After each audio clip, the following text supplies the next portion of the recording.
This is disgusting. This is 100% the equivalent of like putting up, I'm straight up saying it. This is literally being like, yo, Adolf, come talk. Like, come talk, please, at the U.S. Congress. And it's wild that this was a bipartisan invite from Chuck Schumer, who like a month prior to this, prior to inviting him alongside Michael Johnson, Michael Penis, had literally said he's awful and we have to replace him with Benny Gantz. I got all the smoke today. You know, listen, we're gonna be Israel posting today. Okay, I'm gonna be talking about Israel. So I know that that's like something that a lot of fair weather Democrats who only talk about, you know, want to talk about progress, but never want to talk about this issue. You're going to hear a little bit about that. Okay, so buckle in. Let's get started. Speaker of the House, I want to thank you for giving me the profound honor of addressing this great citadel of democracy for the fourth time. We meet today at a crossroads of history. Our world is in upheaval. In the Middle East, Iran's axis of terror confronts America, Israel, and our Arab friends. This is not a clash of civilizations. It's a clash between barbarism and civilization. Gross, gross, piece of It's a clash between those who glorify death and those who sanctify life. Bro, dude, you are the barber. You are the barbarism. You are doing the barbarism. 40,000 in a conservative America estimate. and Israel must stand together. They're clapping for him. Because when we stand together, something very simple happens. We win, they lose. It's going to be so hard for me not to say terms of service violations right now. Like every person, they're giving him a standing ovation the entire time. And my friends, I came to assure you today of one thing: we will win. Ladies and gentlemen, like December 7th, 1941, and September 11th, 2001, October 7th is a day that will forever live in infamy. It was the Jewish holiday of Simchat Torah. It began as a perfect day, not a cloud in the sky. Thousands of young Israelis were celebrating at an outdoor music festival. Yeah, he's gonna do gory details of October 7. He's gonna lie about some of the things that happened. Of course, he's not gonna bring up the fact that the IDF also messed up majorly, and that he is seen as like part of the reason why October 7 happened, like how it was ever allowed to happen. We're not even gonna get to any of that real shit. He is a monstrous piece of shit. They raped women. Yeah. They beheaded men. They burnt babies alive. None of that is real. They dragged 255 people, both living and dead, into the dark dungeons of Gaza. Israel has already brought home 135 of these hostages, including 7 who were freed in daring rescue operations. You guys are mentally ill. If you think we're mentally ill for saying that like a person who is designated as a war criminal, who has been responsible for the death and destruction of an entire area filled to the brim, an open air prison, 40,000 dead, the majority women and children. If we think that that guy is a piece of shit, that makes us mentally ill, then yeah, I guess we're mentally ill. We're the ones who are mentally ill. You're right. Like this is equivalent to Adolf Hitler giving a speech and the American Congress giving him a standing ovation. Like straight up. Dude, this is, oh my God. I hate this. I hate this so much. But I do think, okay, here's my hopium. This is so gross. And it will literally bring back attention to Gaza, because everyone was talking about in the past 7 days, in the past 2 weeks, things heated up. Since the debate, basically no one was talking about Gaza. Benjamin Netanyahu coming out and swinging for the fences in the immediate aftermath of an ICJ decision that declared Israel to be an apartheid state, that Israel must immediately evacuate all the territories that it currently occupies and go back to 1967 borders. And then the ICC warrant for his application is supposed to be going through any time. When he's giving a standing ovation like this, when you're giving a standing ovation like this, there are two things happen. One, people are gonna be like, why the f does anybody care about like a foreign leader this much? What the hell is going on? It will negatively polarize people, I think. And secondly, it will cause people to pay attention to Gaza again. It'll be in the forefront of the conversation again. And that in and of itself, I think, will have negative consequences for Israel. It'll have negative consequences for Benjamin Netanyahu. For his heartfelt support for Israel after the savage attack on October 7th, he rightly called Hamas sheer evil. He dispatched 2 aircraft carriers to the Middle East to deter a wider war. And he came to Israel to stand with us during our darkest hour, a visit that will never be forgotten. Like, the dark side of this, of course, is that this causes so much more people to be anti-Semitic. Like, this is how anti-Semitism festers, okay? Also, Nadler literally called Benjamin Netanyahu a piece of shit yesterday, and he's also giving him a standing O here today. So it's like, what are you doing? Nadler, you shit your diapers on a regular basis, and you're using what remains of your, like, battery as an 800-year-old demon to, like, stand up to give him claps. What are we doing here? With us today is Lieutenant Avichai Reuven. Bro, they love doing identity politics. They're so fucking conservative. They're like, yeah, look, see, we have black people in the IDF, dude. Hey, guys, don't ever look up what we did to Ethiopian Jews, okay? Please, don't do that. Don't look at the sterilization operation that we engaged in. Israel, famously not racist. Like, this man is literally a far-right Republican in terms of, like, American Congress. And you have Democrats clapping for him. Even on partisan boundaries, this makes no sense. It's like if Donald Trump set up the concentration camps and then put, like, a black Customs and Border Patrol officer in a State of the Union address or a State of the Congress, and every Democrat was like clapping for the black Customs and Border Patrol guy. You know what I mean? It's so gross. With us today is Yechiel Leiter, the father of one of those Maccabees.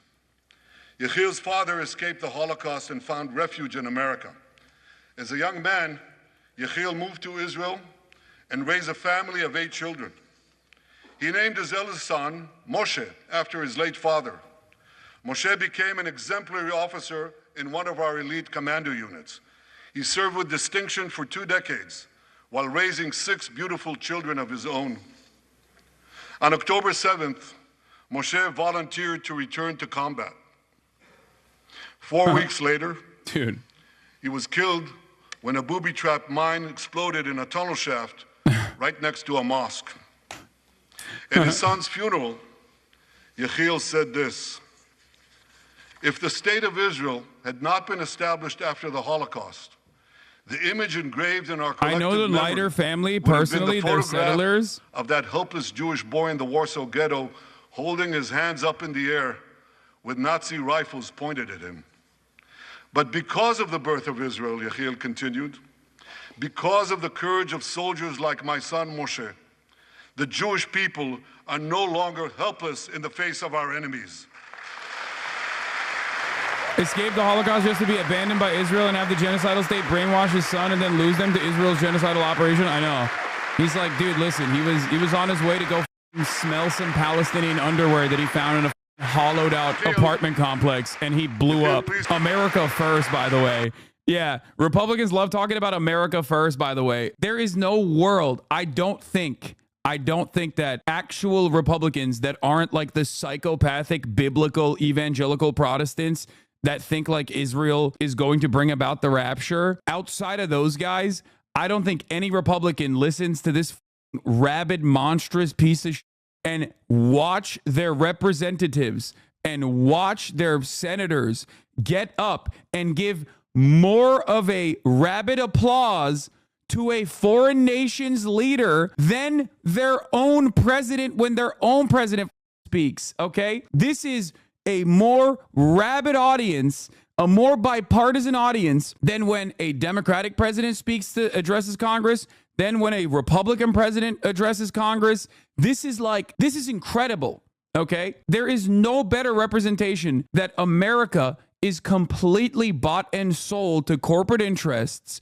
that American Congress is completely bought and sold to whatever our foreign policy is going to be in the Middle East, than what you are experiencing right now. There is no way, I do not believe that like Republicans in Alabama that aren't like super invested in this televangelist narrative of the rapture coming are going to look at this and go, wow, I really love that my congressperson is out there clapping like a seal when this guy's saying like, we have to defend Israel. It's the most important state. No shot, dude. They refuse to make the simple distinction between those who target terrorists and those who target civilians, between the democratic state of Israel and the terrorist thugs of Hamas.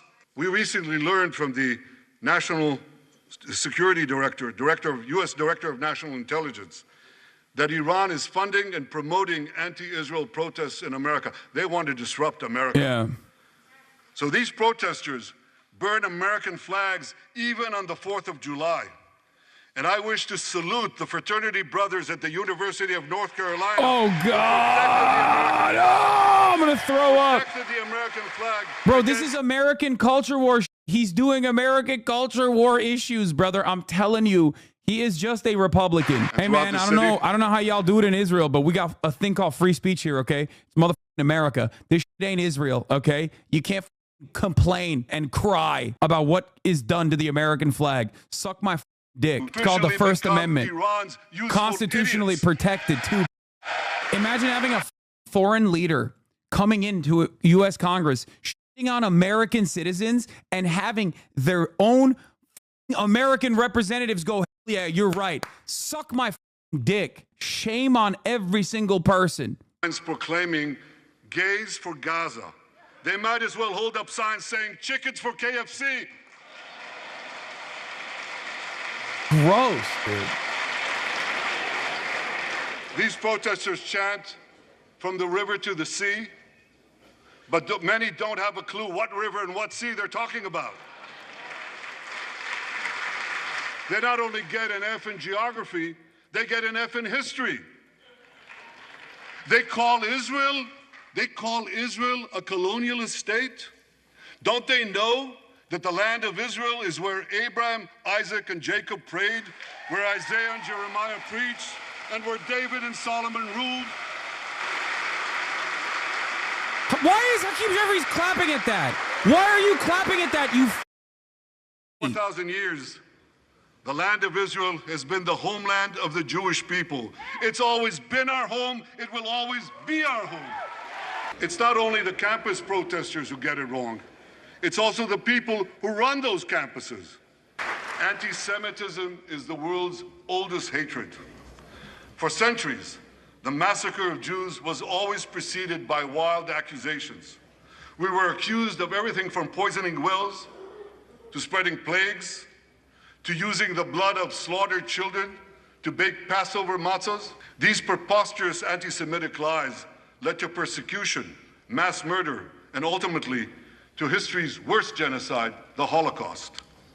Now, just as malicious lies were leveled for centuries at the Jewish people, malicious lies are now being leveled at the Jewish state.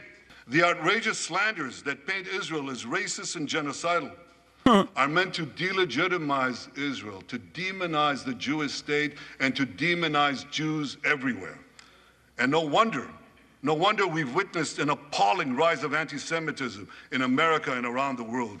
Yeah, dude, no, this definitely won't contribute to like an appalling rise of actual anti-Semitism after Americans literally see something that they're not used to and they're like, why is this foreign leader getting so much play? Why does he have so much motion in American Congress? You think this doesn't contribute to anti-Semitism? This is literally like an American Nazi's wet dream. This is an American Nazi's wet dream. They're going to be like, they will run this over and over again to be like, see, they will take advantage of the lack of critical thinking, that the average American has on this issue. Because on the one side, on the Israeli front, Israel consistently uses Judaism as a cynical deployment, a cynical shield to be like, yeah, we're doing this for Jews around the world. Joe Biden then reiterates that point and says, not a single Jew would be safe without Israel being a Jewish ethno-state. So Americans also associate Israel with Judaism when they shouldn't. But there is no greater way to make that argument like, oh, see, look, Jews control the media, Jews control the Congress, like, look at this, is exactly what Nazis are going to say over and over and over again, especially as these dickheads are giving him a standing ovation. Who aren't getting enough food, it's not because Israel is blocking it, it's because Hamas is stealing it. It's just, all of this is objectively a lie. Another. The ICC prosecutor accuses Israel of deliberately targeting civilians. What in God's green earth is he talking about? The IDF has dropped millions of flyers, sent millions of text messages, made hundreds of thousands of phone calls to get Palestinian civilians out of harm's way. But at the same time, Hamas does everything in its power to put Palestinian civilians in harm's way. They fire rockets from schools, from hospitals, from mosques. They even shoot their own people. Yeah, when they try to leave. Bro, he's literally just talking about Israel. He's literally just talking about Israel. Listen to this. He boasted that Palestinian women and children excel at being human shields. His words, excel at being human shields. What monstrous evil. For Israel, every civilian death is a tragedy. For Hamas, it's a strategy. They actually want Palestinian civilians to die so that Israel will be smeared in the international media and be pressured to end the war. Bro's like, we just can't stop killing Palestinian babies, okay? We won't stop. We can't stop. And Hamas loves it. They take advantage of our fucking unimaginable violence. And the worst part about killing all of those Palestinian babies is that we look bad. People go, hey man, why are you killing so many babies? It's really fucked up.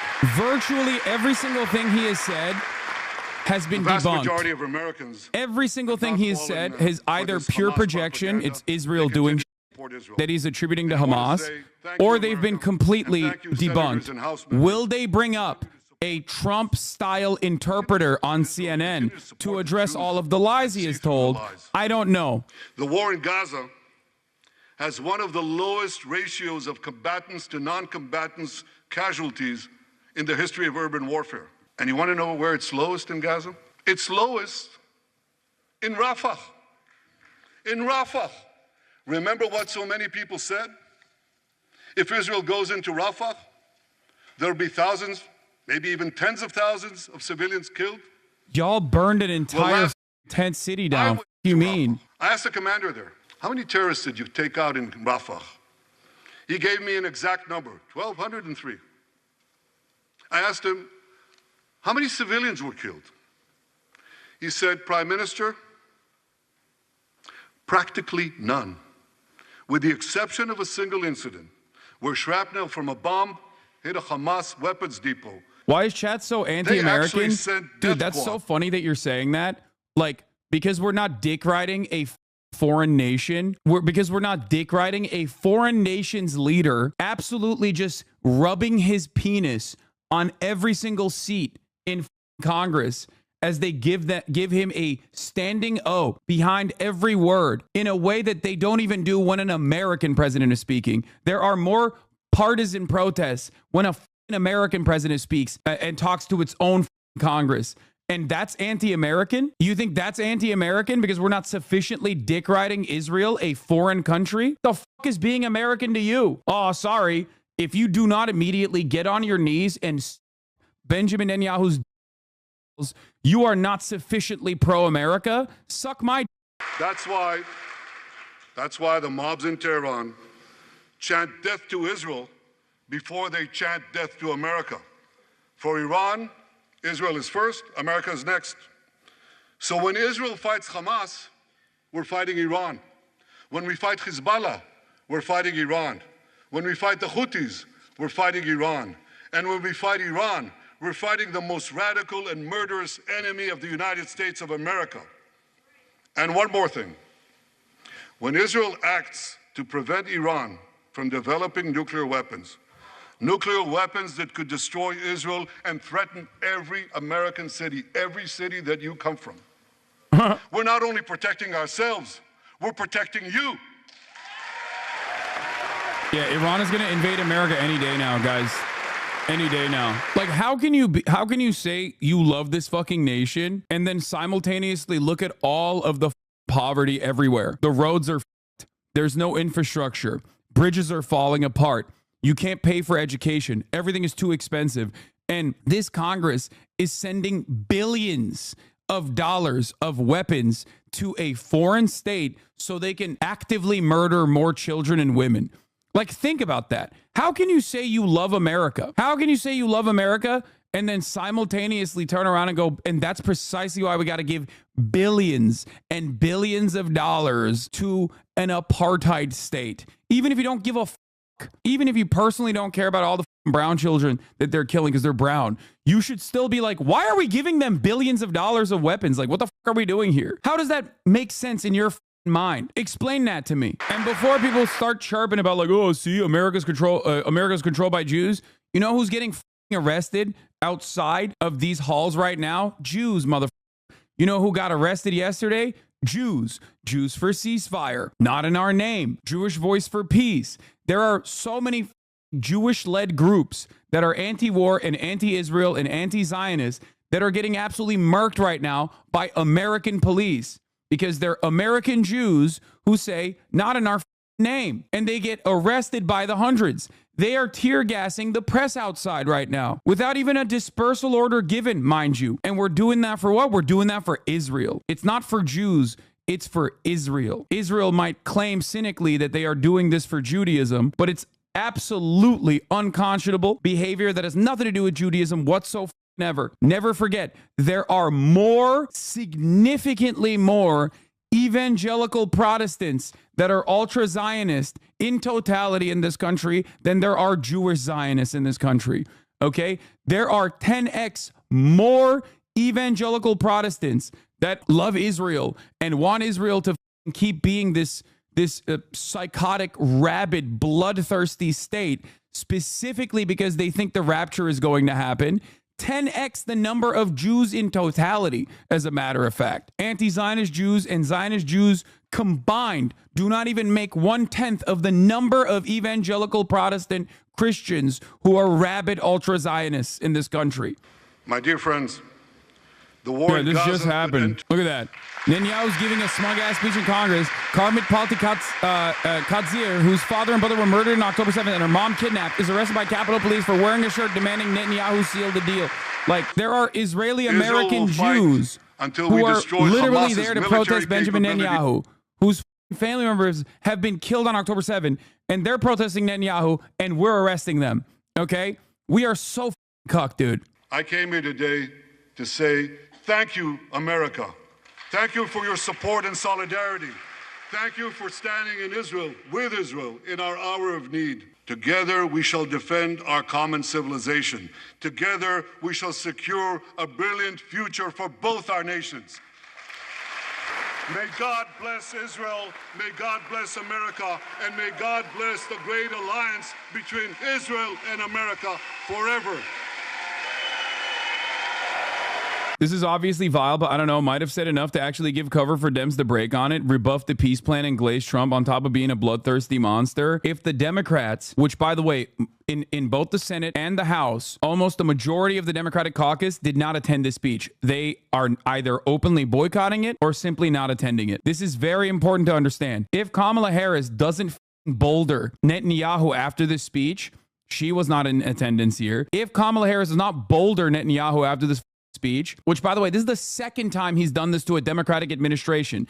For all of the fucking liberals in the chat, I need you to understand something. He did this to Barack Obama too. Republicans, back then, Republicans invited him. This time it was a bipartisan invitation. He did this to Barack Obama as well when Barack Obama was securing Iran denuclearization agreement, a phenomenal foreign policy achievement. If this level of disrespect is not even addressed on partisan lines, okay, not even on a moral quandary, not even on moral boundaries, not even on like, oh, it's unconscionable that this guy is a bloodthirsty war criminal, not even on those lines, but simply on partisan lines, the disrespect, the gall, the audacity that you could just sit there, be the biggest welfare state on the planet, okay, and then go up to daddy and spit on daddy's face like this. No more. No more, dude. No way, no how. The notion that he gets to, I want to see what the media coverage is going to look like on CNN, but the notion that like he gets to do this Of criticisms. Yeah, 58 members of Congress skipped Netanyahu's speech. More members skipped it this time around. He says that if Palestinians are not getting enough food, that is not Israel's responsibility or fault. He blames it purely on Hamas. We should note that aid groups have said that Israel has made it very hard to get not just food, but address that. Call that out. Gaza, and that right now we're seeing levels of starvation. I'm telling you, dude. I'm telling you, this is going to have backlash.